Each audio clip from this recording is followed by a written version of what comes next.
வணக்கம் நண்பர்களே. இன்றைக்கி பராக் பாரிக் ஃப்ளெக்ஸி கேப் அதனுடைய போர்ட்ஃபோலியோ பற்றி பார்ப்போம். எல்லாருடைய போர்ட்ஃபோலியோலையும் பராக் பாரிக் ஃப்ளெக்ஸி கேப் அப்படின்றது ஒரு காமனான ஒரு மியூச்சுவல் ஃபண்ட். எல்லோரும் வாங்கிடுவோம். ஏன்னா அது ஃப்ளெக்ஸி கேப்பில் ரொம்ப ஃபேவரட்டான ஃபண்டு. இப்போ ஓவராலாக ஃப்ளெக்ஸி கேப் இந்தியாவில் எத்தனை ஃப்ளெக்ஸி கேப் இருக்குதுன்னு சொல்லி பார்த்தோம் அப்படின்னா ஒரு 45 ஃப்ளெக்ஸி கேப் ஃபண்டு இருக்குது. இந்த 45 ஃப்ளெக்ஸி கேப் ஃபண்டில் பார்த்தீங்க அப்படின்னா பராக் Parikh flexi gap 1 year performance எப்படி பண்ணியிருக்கு அப்படின்னு சொல்லி பார்த்தோம் அப்படின்னா 1 இயர் பர்ஃபார்மன்ஸில் பராக் பாரிக் ஃப்ளெக்ஸி கேப் எந்த ரேங்கில் இருக்குன்னு சொல்லி பார்த்தோம் அப்படின்னா 32 ரேங்கில் இருக்குது. 1 இயர் பர்ஃபார்மன்ஸில் பயங்கரமான அண்டர் பர்ஃபார்மன்ஸு. அதனுடைய ரிட்டர்ன் பார்த்தோம் அப்படின்னா -0.95%. இப்போ இதுவே 3 இயர் பர்ஃபார்மன்ஸ் பார்த்தோம் அப்படின்னா 3 இயர் பர்ஃபார்மன்ஸில்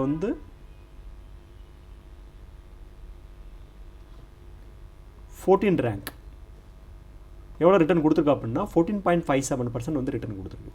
இப்போ இதுவே 5 இயர் பர்ஃபார்மன்ஸில் பார்த்தோம் அப்படின்னா 5 இயர் பர்ஃபார்மன்ஸில் பராக் பாரிக் ஃப்ளெக்ஸி கேப் 8th ரேங்கில் இருக்குது, 13.78%. ஸோ இது கிளியராக தெரியுது.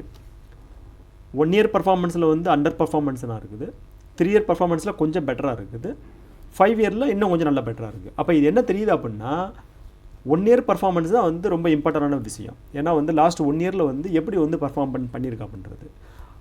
இதனுடைய பர்ஃபார்மன்ஸ் -1%, க்ளோஸ் டு -1%. இது மற்ற ஃப்ளெக்ஸி கேப் நீங்கள் மற்ற ஃப்ளெக்ஸி கேப் பாருங்கள். மற்ற ஃப்ளெக்ஸி கேப்பில் 1 இயர் பர்ஃபார்மன்ஸில் எந்த ஃபண்ட் நல்லபடியாக பண்ணியிருக்கான்னு சொல்லி பார்த்தோம் அப்படின்னா 1 இயரில் பெஸ்ட் பர்ஃபார்மிங் ஃபண்டுன்னு சொல்லி பார்த்தோம் அப்படின்னா குவான்ட் ஃப்ளெக்ஸி கேப். அப்போ ஒரு சில ஃப்ளெக்ஸி கேப் அதிக ரிட்டர்ன் கொடுத்துருக்கு, பராக் பாரிக் கொடுக்க முடியல. அதுக்கு என்ன ரீசன் சொல்லி எவாலுவேட் பண்ணோம் அப்படின்னா அதில் ஃபஸ்ட்டு ரீசன் அவங்களுடைய போர்ட்ஃபோலியோ. இப்போ அவங்களுடைய போர்ட்ஃபோலியோ பார்த்தோம் அப்படின்னா அவங்க போர்ட்ஃபோலியோ பார்ப்போம்.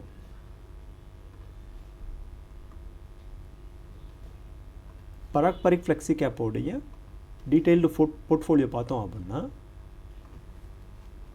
அவங்களுடைய போர்ட்ஃபோலியோவில் main IT sector, servicing, consulting almost 15% holding வச்சுருக்காங்க. இவங்களுடைய ஐடி ஹோல்டிங் ரொம்ப அதிகமாக இருக்குது. இன்னொன்று இப்போ ஐடி பங்கு பார்த்தீங்க அப்படின்னா எல்லா ஐடி பங்குமே இப்போ டிசிஎஸ் பாருங்கள். இப்போ டிசிஎஸோடைய ஆல் டைம் ஹைலேருந்து பார்த்தோம் அப்படின்னா 5 இயரில் பார்த்தோம் அப்படின்னா பர்ஃபார்மன்ஸ் பார்த்தோம் அப்படின்னா 4553 போயிட்டு இப்போ 2269, ஆல்மோஸ்ட் 50% டவுன். ஐடி சர்வீஸில் டிசிஎஸ் மட்டும் கிடையாது, எல்லா ஸ்டாக்குமே ஐடி ஸ்டாக் பார்த்தீங்க அப்படின்னா TCS 50% down, Infosys 45% down, HCL 40% down. இப்போ இவங்களுடைய போர்ட்ஃபோலியோவில் பார்த்தோம் அப்படின்னா இப்போ இவங்களுடைய போர்ட்ஃபோலியோ பார்ப்போம். இப்போ இவங்களுடைய போர்ட்ஃபோலியோவில்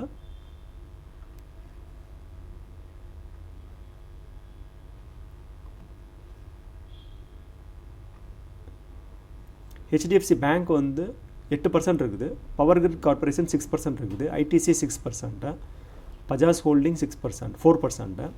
இப்போ இவங்க ரீசனாக என்ன பண்ணியிருக்காங்க அப்படின்னா ஐடி ஸ்டாக் ஆட் பண்ண ஆரம்பிச்சிருக்காங்க. இப்போ இவங்களுடைய போர்ட்ஃபோலியோவில் பார்த்தோம் அப்படின்னா இப்போ இன்ஃபோசிஸ் இப்போ ரீசெண்டாக 0.37%, ஆல்மோஸ்ட் 2.9%. இப்போ இவங்களுடைய போர்ட்ஃபோலியோவில் டிசிஎஸ் இருக்குது, இன்ஃபோசிஸ் இருக்குது, ஹெச்சிஎல் இருக்குது. இது எல்லாமே இந்த ஐடி பங்கு விழுக விழுக பை அண்ட் டிப்பில் வாங்குற மாதிரி வாங்கியிருக்காங்க. இவங்களுடைய போர்ட்ஃபோலியோ 15% ஐடி சர்வீசிங் கம்பெனிலேயே தான் இருக்குது. இது ஒரு ரீசன். ஏன்னா லாஸ்ட் 2 இயராகவே ஐடி ஸ்டாக்ஸ் எல்லாமே கீழே வருது. இவங்களுடைய போர்ட்ஃபோலியோ பர்ஃபார்மன்ஸ் குறைக்குது. இது one of the reason. Second reason சொல்லி பார்த்தோம் அப்படின்னா அவங்களுடைய ஓவரால் ஹோல்டிங் பார்த்தோம் அப்படின்னா ஃப்ளெக்ஸி கேப் அப்படின்றது என்னது? ஃப்ளெக்ஸி கேப் அப்படின்றது ஃபண்டு மேனேஜர் ஸ்மால் கேப்பில் இன்வெஸ்ட்மெண்ட் பண்ணுவாங்க, லார்ஜ் கேப்பில் இன்வெஸ்ட்மெண்ட் பண்ணுவாங்க, மிட் கேப்பில் இன்வெஸ்ட்மெண்ட் பண்ணுவாங்க. இப்போ பராக் பாரிக் ஃப்ளெக்ஸி கேப்போடைய போர்ட்ஃபோலியோ பார்த்தோம் அப்படின்னா லார்ஜ் கேப்பில் பார்த்தீங்க அப்படின்னா 66.8% தான் இருக்குது. இப்போ இதுவே ஸ்மால் கேப்பில் பார்த்தோம் அப்படின்னா 4.2%. இப்போ இதுவே மிட் கேப்பில் பார்த்தோம் அப்படின்னா 1.8%. அப்போ இவங்களுடைய போர்ட்ஃபோலியோ பார்த்தோம் அப்படின்னா லார்ஜ் கேப்பில் 66%, ஸ்மால் கேப்லேயும் மிட் கேப்லேயும் 4%, 2%, க்ளோஸ் டு 6% தான் இவங்க ஸ்மால் கேப்லேயும் மிட் கேப்லேயும் வச்சுருக்காங்க. 66% வந்து லார்ஜ் கேப்பில் இருக்குது. க்ளோஸ் டு 12% வந்து அவங்க வந்து யூஎஸில் வந்து பெரிய கம்பெனியில் இன்வெஸ்ட்மெண்ட் பண்ணியிருக்காங்க, கூகுள், அல்ஃபபெட்டா பண்ணுற மாதிரி. அப்போ இவங்களுடைய ஓவரால் போர்ட்ஃபோலியோ வந்து லார்ஜ் கேப்பில் தான் இருக்குது. ஸ்மால் கேப்லேயும் மிட் கேப்லேயும் வந்து இவங்களுடைய பார்ட்டிசிபேஷன் ரொம்ப கம்மியாக இருக்குது.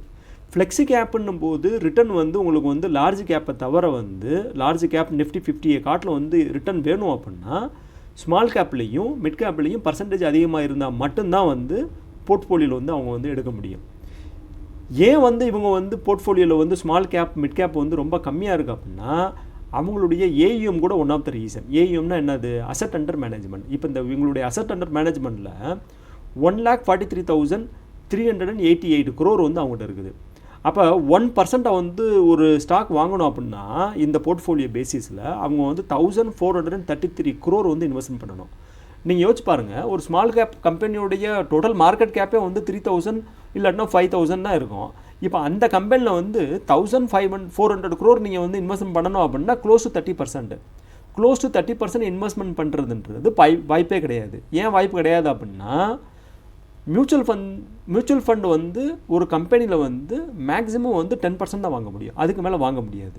அதனால் வந்து இவங்க வந்து இவங்களுடைய போர்ட்ஃபோலியோ வந்து ஸ்மால் கேப்லேயும் சரி மிட் கேப்லேயும் சரி இன்வெஸ்ட்மெண்ட் பண்ணலை, அதிகப்படுத்துறதுக்கு கொஞ்சம் கஷ்டப்படுறாங்க. ஏன்னா போர்ட்ஃபோலியோ வேல்யூ வந்து அதிகமாகிடுச்சு. இது வந்து ஒன் ஆஃப் த ரீசன். ரெண்டாவது வந்து பார்த்தீங்க அப்படின்னா ஐடி ஸ்டாக்கில் வந்து கொஞ்சம் அதிகமாக ஹோல்டிங் இருக்குது. அதுவும் வந்து ஐடி போர்ட்ஃபோலியோ எல்லாமே வந்து கீழே வருது. இவங்களுடைய போர்ட்ஃபோலியோ நல்லா எப்போ பண்ணோம் அப்படின்னா ஐடி வந்து எப்போ வந்து நல்லா பர்ஃபார்மன்ஸ் பண்ணுதோ அப்போ வந்து இவங்களுடைய போர்ட்ஃபோலியோ வந்து நல்லா பர்ஃபார்ம் பண்ணுறதுக்கு வாய்ப்புகள் இருக்குது. இந்த 2 ரீசன் வந்து மேஜர் ரீசன் பராக் பாரி வந்து அண்டர் பர்ஃபார்மன்ஸ் பண்ணுறதுக்கு.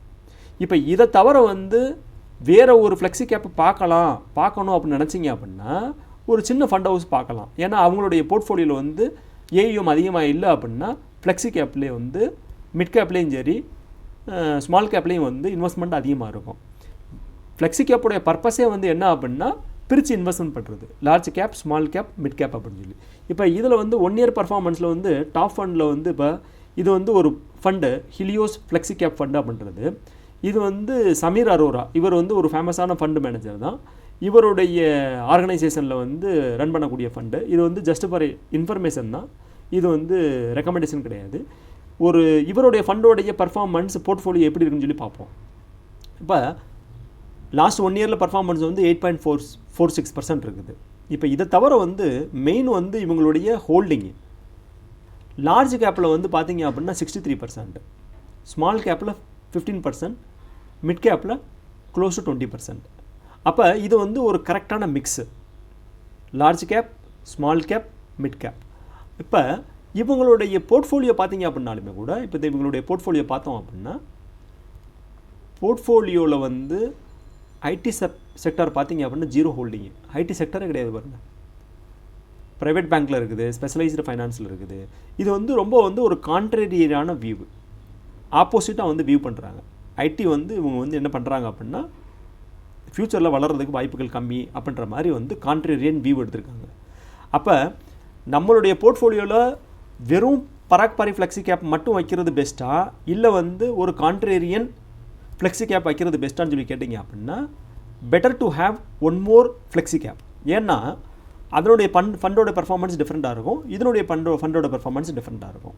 அப்போ ஒரு என்டையர் டிஃப்ரெண்ட்டான ஒரு வியூவில் வந்து ஒரு போர்ட்ஃபோலியோ கன்சிடர் பண்ணணும் அப்படின்னா ஹிலியோஸ் வந்து ஒரு பெஸ்ட் ஆப்ஷன். இப்போ நீங்கள் வந்து பராக் பாரி ரன் ஆகுது அப்படின்னா அதை வந்து எஸ்ஐபி ரன் ஆகுது அப்படின்னா அதை வந்து ஹோல்டு பண்ணிவிட்டு இது வரைக்கும் எவ்வளோ இன்வெஸ்ட்மெண்ட் பண்ணியிருக்கோ அது ஓகே.